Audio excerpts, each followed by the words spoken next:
Alright, hi, this is Neil po sir, and in this video po, pag-uusapan natin kung paano kayo ma-hire po kahit na wala po kayong experience, wala po kayong skill, wala po kayong knowledge pagdating po sa pagiging VA or pagiging Etsy VA po. So lahat po yung i-discuss natin dito sa video na to. Alam ko po yung nararamdaman nyo po dahil ako rin po dati, isa rin po akong beginner. Wala rin po akong knowledge pagdating po sa VA, pagiging VA, especially Etsy po.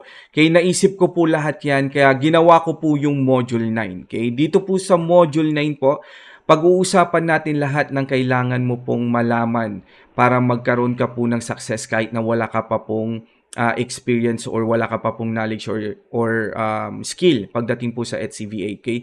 So, pag-uusapan po natin kung paano ka po, saan ka po mag-a-apply as an Etsy VA. Okay? Pag-uusapan din natin kung paano ka gagawa ng isang napakagandang online jobs PH account na makakapag-attract ka po ng mga iba't ibang client kahit na wala ka pa pong experience. Siyempre, pag-uusapan natin kung paano ka po mag-i-spy okay, sa mga competitors and gagawa tayong napakagandang online jobs PH account na mag-i-stand out ka po sa ibang competitor kasi nga nag-spy tayo sa kanila. Okay?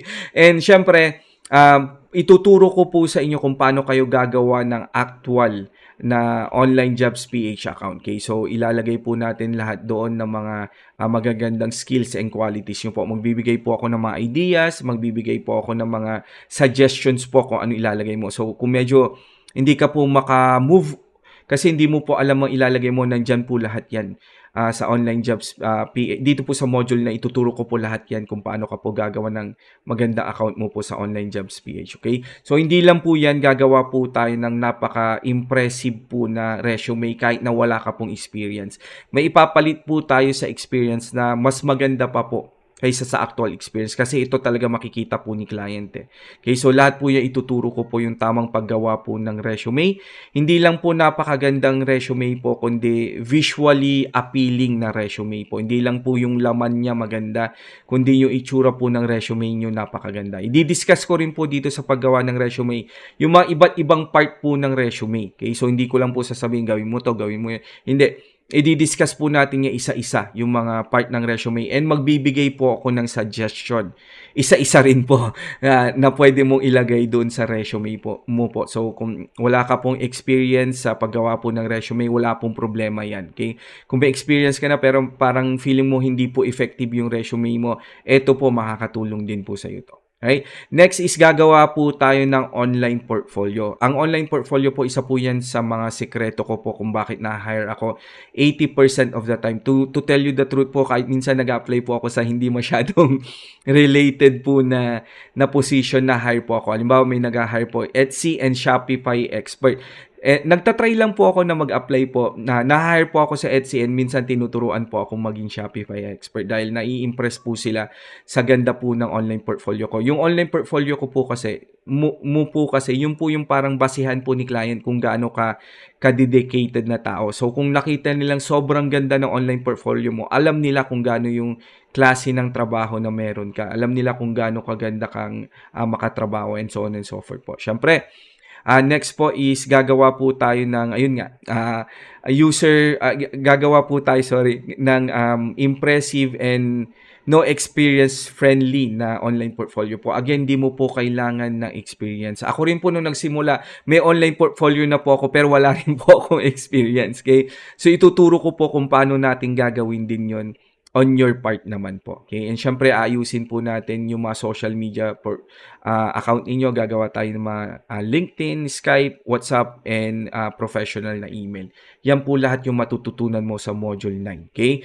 Pero, hindi pa po ako hihinto dyan na ituturo ko lang po yung kung paano ka makahanap ng magandang client po, paano ka mag-prepare sa client, paano gumawa ng mga resume and online portfolio dahil tuturuan ko rin po kayo kung paano po mag-approach ng tama sa mga client na yun. Halimbawa, may nahanap ka na pong magandang job posting, paano mo po i-approach yung client na yon. Yan naman po ang matututunan mo dito sa Module 10 naman po. Okay, so ituturo ko po sa inyo kung paano po gumawa ng perfect cover letter, personalized na cover letter kung saan iba-iba po yung isi-send mo per client po. Lahat po yung ituturo ko po sa inyo para mag-stand out ka. Okay? para po dun sa mga hindi nakakalam ko ano po ang cover letter, ito po yung parang love letter mo po kay client. Parang gano'n. Ito po ise-send mo sa kanila para ito po yung magde-determine whether i-interviewin ka nila o hindi. Okay? So, dapat magandang-maganda po ito.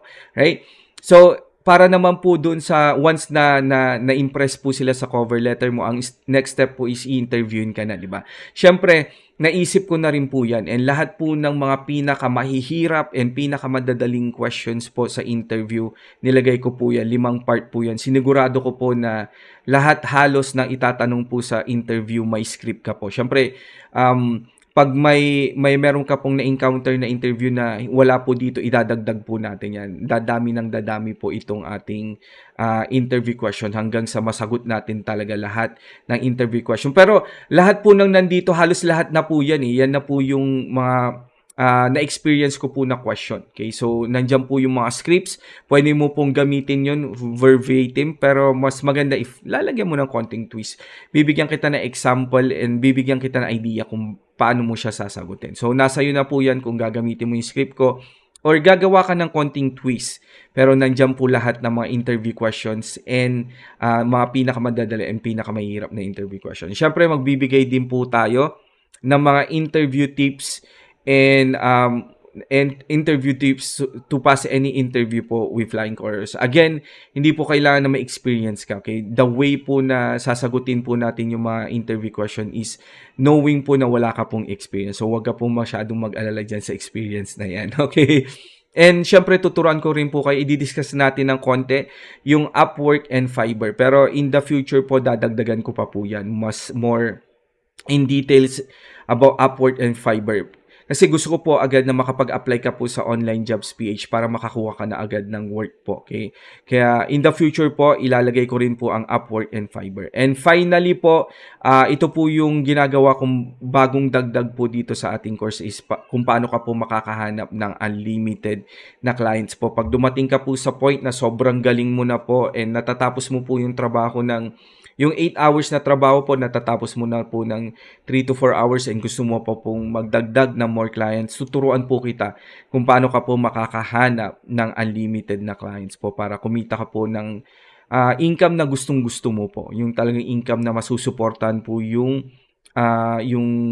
desired lifestyle mo. Kung mahilig ka pong bumili ng mga latest gadget, pwede po. Kung mahilig ka pong maglasada, araw-araw po may lasadang dumarating sa'yo. Nasa iyo po yan. Kayang-kayang pong gawin yan dito sa ating course once natapos mo po yung ating course. Alright? Okay, so para po dun sa mga interesado po, kung gusto nyo pong mag-enroll dito sa ating course po, gusto nyo pong kumita ng 100,000 o higit pa working from home, nandiyan po yung link sa description if pinapanood mo po ito sa YouTube or sa Facebook.